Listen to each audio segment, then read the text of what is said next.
Saudara-saudara, tema kita pada malam hari ini adalah selalu ada pelangi, meski dalam badai sekalipun. Cukup bagus temanya, walaupun rasanya kalau badai belum ada pelanginya. Biasanya informasi ataupun yang sering saya temui adalah akan ada pelangi setelah badai. Jangan pernah putus asa karena setelah badai akan timbul pelangi. Tapi yang jelas maksudnya adalah bahwa sekarang ini sebetulnya ada badai di dalam kehidupan kita, yaitu badai karena pandemi.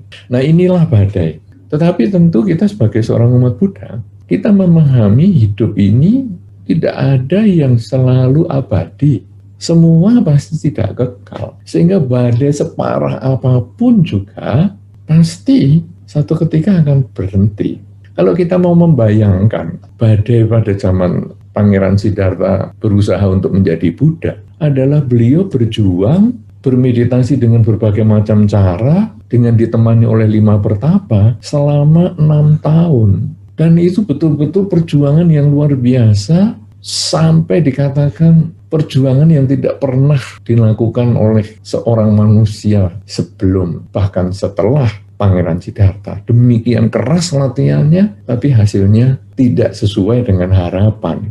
Sampai akhirnya selama 6 tahun beliau terus-menerus berjuang, belum mencapai hasil, tetapi akhirnya setelah beliau mengubah cara meditasinya, maka akhirnya beliau bisa mencapai kesucian. Nah, inilah akhirnya muncullah pelangi, muncullah hasil kesucian yang beliau raih setelah berjuang 6 tahun. Ya, jadi itu beliau badainya 6 tahun dan akhirnya berhasil. Nah, saudara-saudara, artinya apa? Selama apapun juga satu perjuangan itu harus dipertahankan. Tapi suatu saat hasil perjuangan pasti dapat kita nikmati, pasti dapat kita rasakan. Nah, sekarang dalam pandemi semacam ini, yang kita sulit kesana kesini dan lain sebagainya, apakah yang harus kita jadikan modal supaya kita kuat? Karena beberapa orang mengatakan, aku tidak kuat, sudah tidak kuat. Nah, saudara-saudara, sekarang modal apa yang kita harus miliki kalau seandainya pandemi ini masih jalan untuk waktu yang panjang? Kita sekarang di dalam Dharma disampaikan ada beberapa hal yang kita bisa siapkan sebagai upaya memperkuat diri kita, memperkuat semangat kita, memperkuat perjuangan kita untuk tetap bertahan sehingga kita bisa kembali berkarya lagi walaupun mungkin masih dengan penyesuaian dengan berbagai hal yang harus dikerjakan pada waktu itu.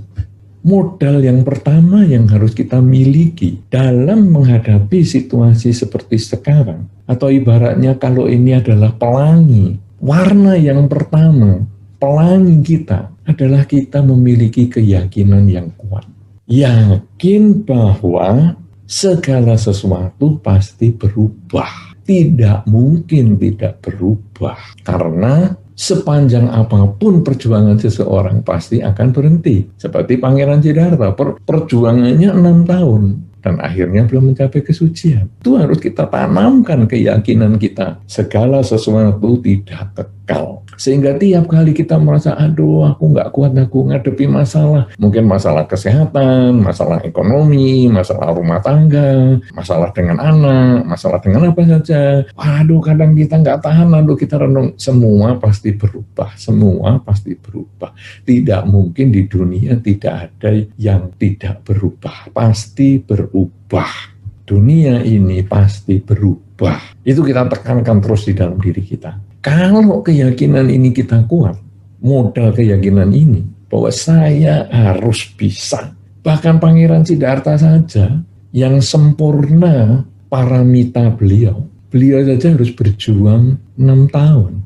Apalagi saya yang punya karma buruk yang cukup banyak. Saya tentu harus lebih lama berjuang pun saya harus siap. Kalau lebih pendek dari perjuangan Pangeran Siddhartha, lebih pendek dari 6 tahun, saya tapi kalaupun lebih panjang, saya siap. Karena saya tentu punya timbunan karma buruk yang jauh lebih banyak daripada Pangeran Siddhartha. Nah, dengan kita punya modal keyakinan yang kuat seperti ini sebagai warna pelangi kita yang pertama, maka muncullah semangat sebagai warna pelangi yang kedua. Jadi kita membangkitkan semangat. Salah satunya semangat adalah dengan melihat riwayat Pangeran Siddhartha menjadi Buddha.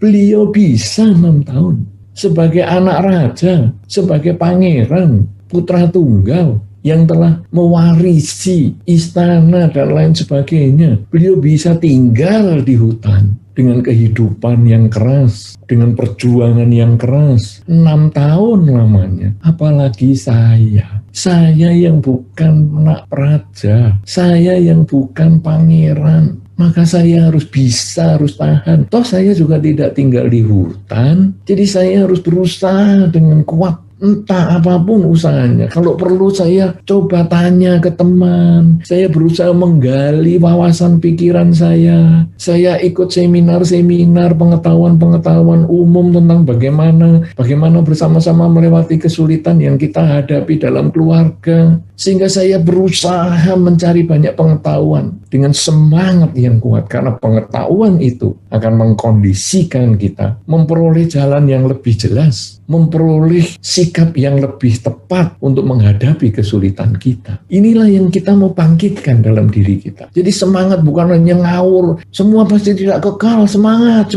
bukan. Tapi semangat yang berdasarkan wawasan, berdasarkan pengetahuan bahwa saya juga harus siap menghadapi dengan berbagai pelajaran yang saya dapatkan. Kalau sekarang toko saya berkurang penghasilannya, bagaimana sekarang saya harus menjual secara online? Aduh, aku nggak mampu. Saya harus cari orang yang mampu ngajar saya. Entah dengan HP, entah dengan laptop.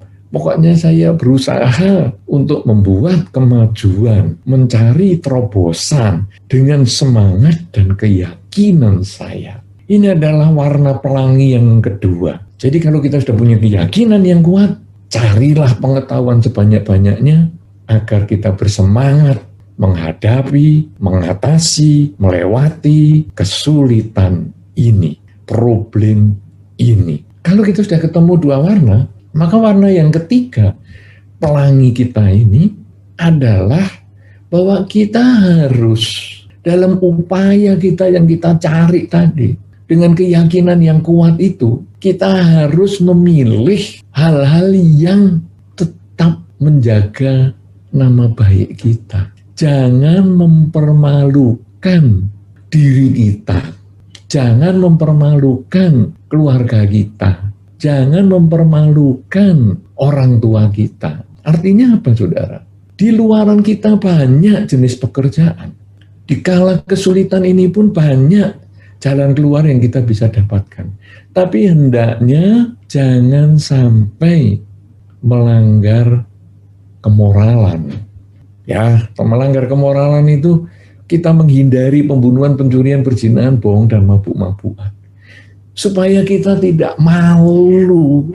Karena di dalam masyarakat kita, meskipun kita ini bebas, kita punya kebebasan melakukan apa saja, ngomong juga kita bebas, mau bertindak juga bebas, mau berpikir bebas, tapi di dalam masyarakat ketika kita bergaul bersama, kebebasan kita ini harus kita jaga, tidak bisa ngawur. Karena kalau kita melakukan ucapan yang jelek, kita melakukan perilaku yang buruk, maka orang lain akan melihat kita, bukan hanya kita jelek, tapi juga bisa keluarga kita. Dia akan mengatakan, oh, ini orang keluarga baik-baik, kenapa kelakuannya jelek? Ini orang keluarga baik-baik, kenapa ucapannya kok kayak gitu? Kok seperti bukan ucapan orang keluarga baik-baik? Nah, jadi kita yang melakukan hal yang tidak baik, keluarga kita terkena. Kadang-kadang kita juga bisa terpengaruh dengan orang tua. Jadi mereka akan mengatakan, itu orang tuanya baik loh, ayah dan ibunya sopan, anaknya kok seperti itu, omongannya kok kasar, kelakuannya kok jelek. Nah, ini mempermalukan keluarga sendiri, mempermalukan orang tua, kadang-kadang mempermalukan agama juga, sehingga orang mengatakan, loh, ini umat Buddha kok jelek sekali sih, kok kelakuannya seperti itu, omongannya kok jahat seperti itu. Nah, kita jadi mempermalukan lagi. Nah, karena itu keyakinan kita yang kuat, usaha yang semangat, ini juga harus dengan satu tujuan, Jangan sampai kita memilih sikap, ucapan, perilaku yang mempermalukan diri kita maupun lingkungan kita. Ini juga harus kita pikirkan. Jadi, wah, ini dalam kondisi seperti ini, saya kesulitan ekonomi, saya mencuri saja lah. Saya mencuri beras, saya mencuri lauk pauk sayur. Nanti kalau ketangkap, mungkin nilainya tidak besar, tapi malunya. Kita mencuri di tetangga ini seluruh kampung. Lihat kita, aduh, kok mau-maunya orang ini nyuri. Jadi kita kena malu gara-gara kelakuan kita sendiri. Kalau kita sudah punya keyakinan dan punya semangat yang kuat, kita memilih pekerjaan yang tidak mempermalukan diri kita sendiri maupun keluarga, maka hal yang keempat, pelangi kita yang keempat adalah, warna pelangi kita yang keempat adalah, kita di dalam memilih, di dalam memutuskan satu sikap menghadapi kesulitan kita, hendaknya kita bukan hanya punya rasa malu, tapi kita juga punya rasa takut. Takut akan akibat perbuatan kita yang tidak baik. Jadi kita berusaha. Kalau tadi cuma malu itu takut ketahuan orang lain. Makanya kalau kita mau berbuat jahat, kemudian kita menoleh ke kanan, menoleh ke kiri, kalau sudah tidak ada orang, kita lakukan kejahatan itu. Misalnya tadi mengambil sayur, ataupun mengambil beras, ataupun mengambil semangkok nasi, kita menoleh ke kanan, menoleh ke kiri, tidak ada orang, kemudian kita ambil. Itu kalau sampai ada orang, kita malu. Tapi kalau nggak ada orang, kita merasa nggak ada yang tahu. Karena kita sudah tidak menganggap diri kita orang. Jadi orang lain tidak tahu, tapi kan kita tahu bahwa itu kelakuan yang salah. Maka kita menoleh kanan kiri. Tapi kita menganggap kita sudah bukan orang lagi. Sudah hilang rasa malu kita. Nah, kalau kita sudah punya rasa malu, enggak lah, saya enggak mau melakukan. Kenapa? Aduh, memalukan lah, keluarga saya masa ngambil begini. Saya umat Buddha masa melakukan ini. Saya upasaka atau upasika kok melakukan ini. Enggak, saya enggak mau malu kalau sampai ketahuan. Nah, itu sudah tahap yang bagus. Akan lebih bagus lagi kalau ada rasa takut akan akibat. Maksudnya takut pada akibat ini adalah bahwa saya kalau tidak mau dipukul, saya jangan memukul orang lain. Kalau saya tidak mau disakiti, saya jangan menyakiti pihak lain, jangan menyakiti makhluk lain. Karena apa? Karena di dalam Dharma, hidup ini sesuai dengan benih yang kita tabur, itulah buah yang akan kita tuai. Kalau saya menabur kejahatan, buahnya adalah penderitaan. Saya takut dengan akibat ini. Jadi saya tidak mau melakukan. Nah, kalau takut pada akibat, maka kita sudah nggak noleh kanan kiri lagi. Ketika ada kesempatan mencuri semangkok nasi misalnya, saya tidak noleh kanan kiri. Ada orang nggak. Saya takut bahwa kalau saya mengambil, orang lain kan menderita, nanti saya juga tidak mau diambil barang saya, maka saya tidak mau melakukan itu. Kalau memang saya membutuhkan, saya minta saja, saya langsung meminta kepada yang punya nasi ini, boleh nggak saya mengambil semangkok atau meminta semangkok. Jadi rasa takut itu membuat kita lebih bisa memahami dan menghindari tindakan yang jahat. Kalau malu itu karena unsur luar. Saya tidak ingin dilihat orang lain, saya tidak ingin agama saya tercemar, saya tidak ingin nama orang tua saya jelek, saya tidak ingin kantor saya jadi dapat nama jelek. Itu rasa malu. Tapi kalau takut, itu dari dalam. Benar-benar kita sudah tidak mikir, saya anaknya siapa, saya keluarganya siapa, saya ekonominya bagaimana, saya beragama apa, saya profesinya apa, saya nggak mikir.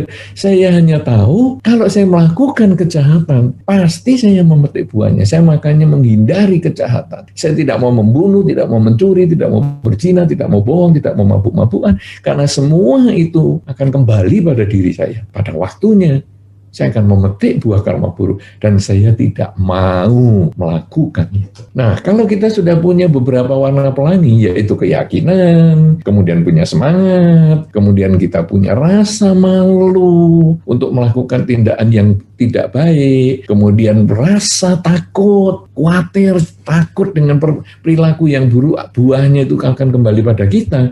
Maka warna pelangi yang kelima adalah bahwa kita harus memiliki kesadaran. Tiap kali kita bertindak, tiap kali kita berbicara, bahkan tiap kali kita berpikir, sadari semua itu.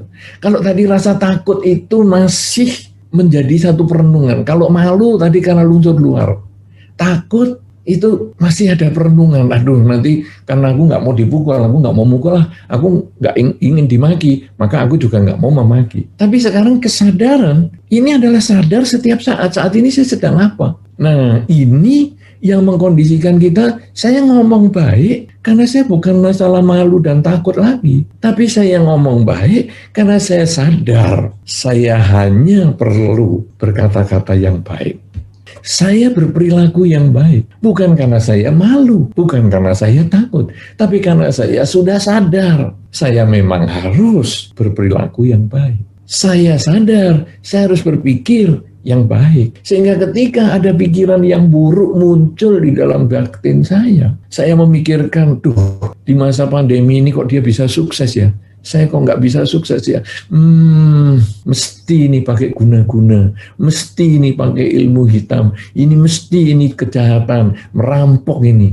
Loh, kok pikiranku jahat, kok pikiranku jelek? Aku sadari sekarang, aku nggak mau isi dengan pikiran negatif. Aku isi sekarang dengan kalimat positif. Semoga semua makhluk bahagia. Kalau perlu malah mendoakan dia, semoga dia bahagia, semoga semua makhluk bahagia. Jadi pikiran kita sadari supaya pikiran positif. Akibatnya, ketika pikiran kita selalu disadari pikiran positif, ucapan pun menjadi positif, perilaku menjadi positif. Dan kalau sudah ucapan positif, perilaku positif, maka pelangi sudah akan datang sendiri. Karena kita sudah melakukan tahap-tahap kebajikan ini dengan luar biasa sekali. Karena pelangi kebajikan ini kadang-kadang tidak harus menunggu badainya berhenti. Karena pelangi kebajikan ini akan memberikan kesempatan kepada kita untuk memetik buah karma baik yang mungkin akan bisa lebih cepat daripada yang seharusnya. Mengkondisikan, mempercepat karma baik kita. Sehingga ketika kita sudah memiliki 6 ataupun 5 warna pelangi ini,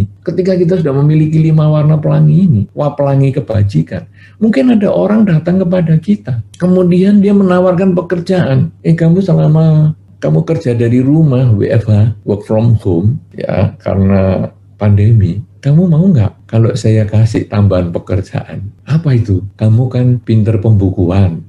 Ini pembukuanku kamu kerjakan karena aku percaya sama kamu. Nanti kamu saya kasihlah penghasilan tambahan. Loh, kita di rumah saja, tahu-tahu pekerjaan datang. Kita ditawari pekerjaan. Dan begitu kita terima, kita kerjakan karena memang sesuai dengan bidang kita. Dan ini juga berdasarkan semangat serta kejujuran dan lain, tidak melanggar sila dan lain sebagainya. Maka hasilnya pun dapat kita nikmati dengan baik. Nah, ini baru 5 warna. Di dalam Dharma ada warna yang ke-6 lagi. Setelah kita punya keyakinan yang kuat, semangat yang luar biasa untuk melakukan perbuatan baik, pikiran baik, dan perilaku baik, dengan merenungkan rasa malu, melakukan kejahatan dan takut berbuat jahat, takut akan akibat kejahatan. Kalau yang kelima tadi adalah selalu mengembangkan kesadaran, maka yang keenam selalu hidup dalam konsentrasi, fokus. Apa saja yang dikerjakan fokus. Jadi ketika kita berpikir sadar dan fokus, mikirnya fokus, sedang menulis fokus. Jadi tidak nyimpang sana, nyimpang sini. Kesadaran yang terus menerus menjadi kita tetap selalu fokus. Jadi saya sadar sedang menulis saat ini, kemudian belok ke kanan, saya sadar sedang melihat sesuatu, nulis lagi, saya sadar. Nah, sekarang ini saya punya konsentrasi yang kuat, jadi saya nulis. Ketika di sebelah sana ada sesuatu, sudah abaikan dulu, saya nulis terus. Ini konsentrasi yang kuat, sehingga pikiran yang negatif menjadi hilang. Ketamaan, kebencian, kegelapan batin menjadi berkurang. Dan ini otomatis kita juga menambah kebajikan, menambah karma baik. Pelangi-pelangi kita ini tadi yang warnanya 6, sudah 6 warna ini, sebetulnya adalah sekaligus menambah kebajikan yang demikian besar.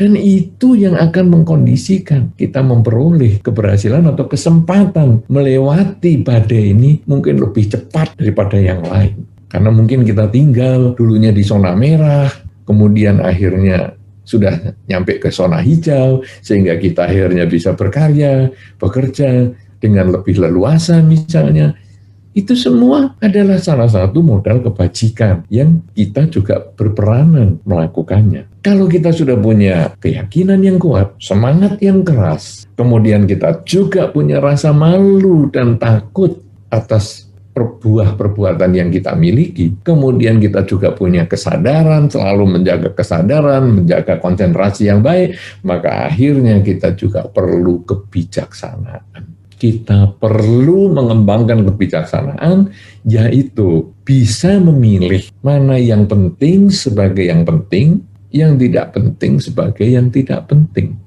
Bijaksana itu adalah kemampuan memilih. Orang yang bijaksana adalah orang yang lebih tepat dan sering tepat memutuskan sesuatu. Jadi, penting dan tidak penting. Misalnya apa? Saya tadi sedang menulis. Saya fokus, saya sedang menulis. Kemudian, telepon bunyi. Telepon bunyi, saya mau teruskan menulis atau saya mau menjawab telepon. Nah, ini saya coba. Saya menulisnya ini masih bisa ditunda enggak? Atau jawaban telepon ini yang bisa saya tunda? Wah, nggak bisa. Menulisnya ini, saya kalau sampai saya tunda, saya ulang lagi karena ini isinya pembukuan. Jadi perhitungan transaksi yang tadi sudah berlembar-lembar saya lewati. Kalau nanti saya berhenti, saya lupa sampai di mana, saya ngulang lagi dari awal. Enggak, nanti telepon biarkan aja. Biarkan dia miss call, nggak apa-apa. Nanti kan saya bisa telepon balik. Nah, kemudian saya selesaikan dulu. Ini keputusan, memilih. Dan kalau ini tepat, keputusannya memang harus seperti itu, maka inilah kebijaksanaan. Tahu yang penting sebagai yang penting, yang tidak penting sebagai yang tidak penting. Tapi seandainya perhitungannya ini kita bisa tinggalkan atau kita bisa kasih tanda, saya tadi sudah menghitung sampai halaman sekian, saya coret dulu. Kemudian ini telepon, ini penting nih dari ibu saya. Oke, kemudian telepon saya terima. Halo, apa? Oh ya, mama, apa kabar? Ini gini. Oke, sudah selesai. Kemudian saya tutup lagi, ternyata ibu saya minta dikirim obat. Oke, sebentar ya, nanti saya beli di apotek, kemudian saya suruh kirim ke rumah ibu. Misalnya dengan fasilitas kurir online misalnya. Oke, sudah. Yes, kita selesaikan pembayarannya dan lain sebagainya untuk ibu kita selesai, sudah siap untuk dikirim secara online, sudah. Kemudian kita kembali lagi ke perhitungan tadi. Dan ini tepat, akhirnya obatnya diterima oleh ibu kita, dan kemudian dia bisa menjadi lebih terjaga kesehatannya, maka ini keputusan yang bijaksana. Jadi kebijaksanaan itu tahu mana yang penting sebagai yang penting, yang tidak penting sebagai yang tidak penting. Tapi kalau hanya fokus saja dari konsentrasi, pokoknya saya nulis, saya belum selesai, saya tidak mau untuk saya milih yang lain, maka akhirnya kita mungkin ibu yang tadi membutuhkan obat segera itu terlambat, dan begitu terlambat kita menyesali. Aduh, saya ngulang perhitungan ini tadi dari halaman pertama sampai ke 30, itu akan lebih baik daripada saya kehilangan ibu saya untuk selama-lamanya. Nyesel kita, tapi sudah tidak ada lagi kesempatan kita untuk mundur. Tidak ada lagi kesempatan kita untuk mengulang. Yang ada adalah penyesalan. Penyesalan atas keputusan kita yang tidak bijaksana. Nah, jadi kita harus punya kekuatan untuk bertahan, kekuatan untuk melewati badai kesulitan, entah itu karena pandemi, entah itu kesulitan dalam rumah tangga, entah itu kesulitan dalam masyarakat, dalam usaha, dalam kesehatan, dan sebagainya. Kita harus punya kekuatan, karena kita tahu bahwa semua kesulitan itu pasti ada akhirnya. Dan kekuatan kita, modal kita, senjata kita adalah pelangi, yang kalau tema kita pada kesempatan ini adalah tetap ada pelangi meskipun ada badai. Jadi pelangi kita ini ada 7 warna. Yang tadi kita sudah bahas, yaitu memiliki keyakinan, memiliki semangat, punya rasa malu untuk melakukan hal yang tidak baik, punya rasa takut akan akibat perbuatan yang tidak baik, kemudian punya kesadaran untuk berpikir, kesadaran diarahkan pada pikiran yang positif, kesadaran untuk berbicara yang positif, kesadaran untuk selalu bertindak yang positif,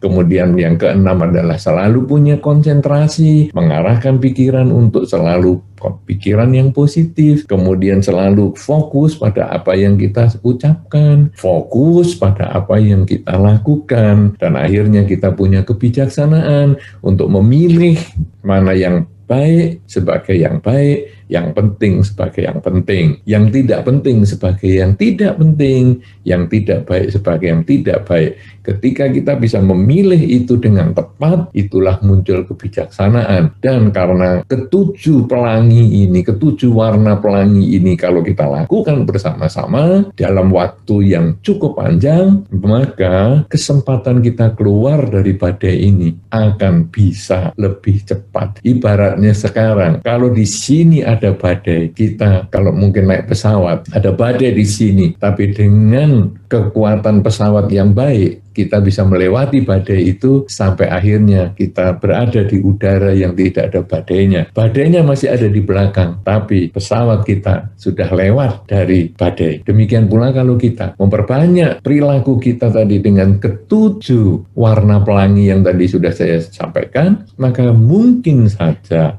kesulitan masih ada, tetapi kita bisa lebih cepat melewati semua kesulitan yang kita hadapi, masalah kesehatan, masalah rumah tangga, ekonomi, dan sebagainya, kita menjadi lebih cepat, dan hasilnya kita akan keluar sebagai pemenang. Karena di dalam Dharma, seorang bisa menjadi pemenang karena ada dua hal, dua penyebab seseorang menjadi pemenang. Yang pertama adalah upaya yang keras, upaya yang baik. Kemudian yang kedua adalah upaya yang baik ini harus didukung dengan kebajikan yang maksimal. Karena itu kalau Anda sudah berusaha dengan keras, kok belum sukses, kok belum bisa melewati badai, tambahlah kebajikan. Karena dengan kebajikan yang cukup, dengan 7 pelangi yang tadi saya sudah sampaikan, 7 warna pelangi itu, maka kesempatan Anda untuk menjadi sukses menjadi lebih besar. Kalau sekarang Anda dengan usaha yang sederhana, kok sudah bisa sukses, maka Anda juga harus terus berusaha. Usaha yang sederhana saja bisa sukses, apalagi kalau usaha Anda keras. Nah, kemudian Anda usaha sederhana, kebajikannya juga sederhana, sukses. Nah, Anda juga lalu merenungkan, usaha sederhana dan kebajikan sederhana saja sukses. Apalagi kalau usaha saya perkeras, kebajikan saya perkeras, tentu kesuksesan akan lebih datang dengan lebih besar. Artinya sekarang bahwa kedua faktor ini, usaha yang keras dan kebajikan ini, kebajikan minimal ada 7 macam yang tadi sudah saya sampaikan, akan mendukung kita untuk maju lebih lama, majunya bertahan lebih lama, dan keluar dari kesulitan lebih cepat. Dan inilah yang akan menjadi bekal kita di dalam kehidupan kita sehari-hari, menyikapi tema kita. Selalu ada pelangi meskipun dalam badai sekalipun. Semoga apa yang disampaikan dalam kesempatan ini dapat memberikan manfaat, memberikan kebaikan, memberikan kebahagiaan, memberikan semangat untuk terus bertahan, bahkan bisa keluar lebih cepat dari segala kesulitan yang kita hadapi. Semoga Anda semua berbahagia, semoga semua makhluk berbahagia. Sabi Sata Bhavantu Sukhitata.